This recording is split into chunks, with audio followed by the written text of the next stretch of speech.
जब फ़िरौन गर्क हो गया, मिस्र पर बनी इसराइल गालिब आ गए, अब ये आज़ादी के साथ यहाँ रहने लगे। ये बात याद रखिए कि बनी इसराइल का जो असल मुल्क था, वो मुल्क शाम और अर्ज़ मुक़द्दस, यानी अब जहाँ फ़िलिस्तीन और बीतुल मुक़द्दस वाक़ है, ये नन था। हज़रत इब्राहीम अलैहिस्सलाम हिजरत करके यहीं तशरीफ़ लाए थे। हज़रत याक़ूब अलैहिस्सलाम भी इसी खुता के एक इलाक़ा कन्हान में रहते थे।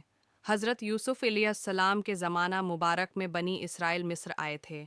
अब जब बनी इसराइल को फ़िरौन से आज़ादी मिली, इस वक्त अर्ज़ मुक़द्दस पर कौम अमालिका का कब्ज़ा था। चनांचा बनी इसराइल को हुक्म हुआ कि कौम अमालिका से जंग करके मलक शाम और अर्ज़ मुक़द्दस को आज़ाद करवाओ। ये हुक्म मिलने पर बनी इसराइल का एक बड़ा लश्कर हज़रत मूसी अलैहिस्सलाम की क़ियादत में मलक शाम की तरफ रवाना हुआ। मसला ये था कि ये लोग दिल से इस काम के लिए राज़ी नहीं थे, बेदली के साथ रवाना हुए। मिस्र और शाम के दरमियान एक मैदान है, जिसे मैदान तय कहते हैं। सिर्फ 6 फरसक, तकरीबन 27 किलोमीटर का मैदान है। जब ये लोग यहाँ पहुँचे तो उन्हें खबर मिली कि कौम अमालिका तो बहुत ताकतूर कौम है। अब ये ज़द कर गए, कहने लगे, ए मूसी अलैहिस्सलाम, हम तो कौम अमालिका से जंग नहीं करेंगे। तर्जुमा कंज़ाल इरफ़ान। तो आप और आपका रब दोनों जाओ और लड़ो, हम तो यहीं बैठे हुए हैं। कैसी बेबाकी के साथ उन्होंने ये कह दिया। जब उन्होंने ये बेअदबी की तो उन्हें सज़ा दी गई। वो सज़ा किया थी, उन्हें इसी मैदान तिया में कैद कर दिया गया। सिर्फ 27 किलोमीटर का मैदान था। ये वापस जाने के लिए सुबह को चलते, शाम तक सफ़र करते, पता चलता कि जहाँ से चले थे पलट कर फिर वहीं आ गए हैं। यूं उन्होंने इस मैदान से बाहर आने की कई कोशिशें की, मगर इस मैदान से बाहर न निकल सके। वहीं हैरान परेशान घूमते रहे। 40 साल तक ये लोग यहीं कैद रहे। अब अल्लाह पाक की करम नवाजियाँ देखिए। बनी इसराइल ने जुर्म किया, अल्लाह पाक की और हज़रत मूसी अलैहिस्सलाम की गुस्ताखी की। इन्हें इस जुर्म की सज़ा में क़ैद कर दिया गया। इस क़ैद के दौरान उन पर क्या क्या करम नवाजियाँ हुईं, सुनिए। अल्लाह पाक फरमाता है, तर्जुमा कंज़ाल आरिफ़ान, और हमने तुम्हारे ऊपर बादल को साया बना दिया, चूँकि खुला मैदान था, छाँव नहीं थी। सूरज की धूप सीधी उन पर पड़ती थी, लिहाजा इन पर बादलों से साया किया गया। तर्जुमा कंज़ाल आरिफ़ान, और तुम्हारे ऊपर मन और सल्वी उतारा। यहाँ खाने का इंतज़ाम नहीं था, इनके लिए आसमान से खाना उतारा गया। खाना भी क्या था? मन्न और सल्वी। मन्न जो है, ये तरंजबीन एक किस्म की कुदरती शक्कर की तरह की मीठी चीज़ थी, जो सुबह तुलुए फ़ज्र से लेकर सूरज निकलने तक शबनम की तरह बरसती। हर शख्स के हिस्से में तकरीबन 4 किलो आती थी। सल्वी जो है, ये एक कस्म का छोटा परिंदा था, जो भिना हुआ उनके पास आता और ये खाया करते थे। इसके साथ साथ मज़ीद करम नवाजियाँ क्या हुईं। अल्लाह पाक ने आसमान से एक नूरी सतून उतारा, जो रात के वक्त उनके लिए रोशनी करता था। इस 40 साल के उरसे में इनके कपड़े न मैले होते थे, न पुराने होते थे। बाल और नाखून बढ़ते नहीं थे।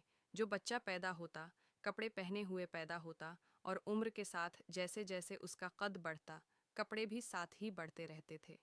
देखिए, ये कितनी करम नवाजियाँ हैं मुजरिम कैद किए गए हैं। इस कैद में भी हज़रत मूसी अलैहिस्सलाम की बरकत से क्या क्या इनाम दिए गए। लेकिन इस कौम का हाल अजीब था। ये जुर्म करते, सज़ा मिलती, इस सज़ा के अंदर मज़ीद इनामात होते। ये उनका शक्र करने की बजाय मज़ीद जुर्म कर डालते थे। मकामी तिया में भी ऐसा ही हुआ। इस खुले मैदान में उन्हें सब सहूलियात मैसर थीं, सिर्फ एक हुक्म दिया गया। तर्जुमा कंज़ाल आरफान, हमारी दी हुई पाकीज़ा चीज़ें खाओ, यानी रोज़ का खाना रोज़ दिया जा रहा है, उसे बचाकर न रखो। अल्लाह पाक ने आज अता फरमाया है, कल पहर अता फरमाएगा, लिहाजा कल के लिए ज़ख़ीरा न करो, रोज़ का रोज़ खा लिया करो। बनी इसराइल ने ये एक हुक्म भी न माना, कल के लिए बचाकर रखना शुरू कर दिया। इसके दो नुकसान हुए। एक, ये खाना सटरना और ख़राब होना शुरू हो गया। दो, खाना उतरना बंद हो गया। अल्लाह पाक फरमाता है, तर्जुमा कंज़ाल इरफ़ान, और उन्होंने हमारा कुछ न बगाड़ा, बल्कि अपनी जानों पर ही जुल्म करते रहे।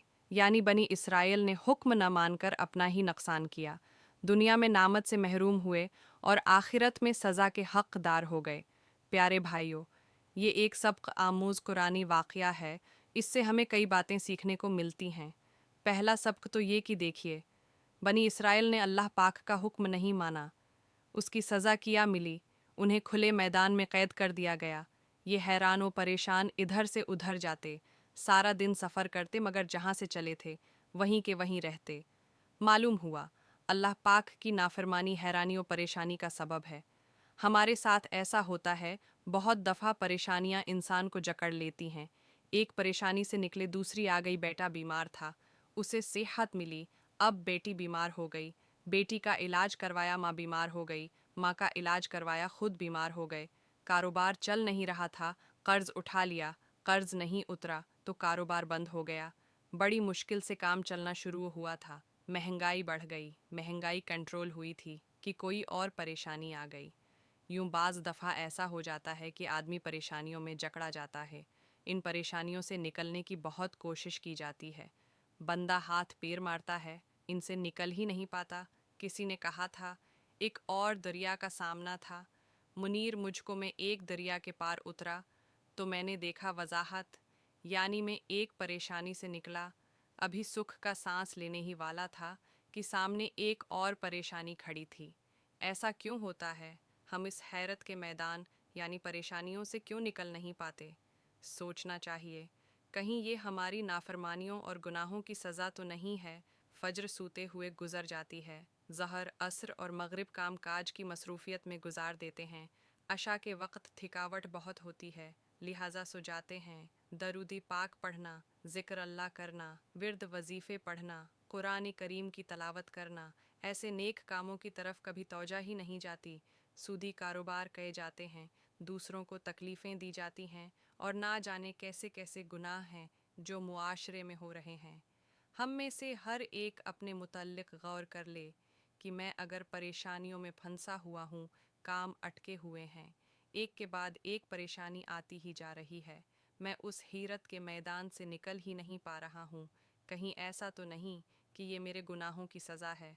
तो प्यारे भाइयों, हमें तौबा की तरफ आना चाहिए, गुनाह छोड़कर अल्लाह पाक की फरमान बरदारी इख्तियार करनी चाहिए। अल्लाह पाक अमल की तौफीक अता फ़रमाए, आमीन। प्यारे भाइयों, ये वाक़या अच्छा लगा हो तो लाइक और सब्सक्राइब ज़रूर करें। वीडियो आखिर तक देखने का बहुत बहुत शुक्रिया।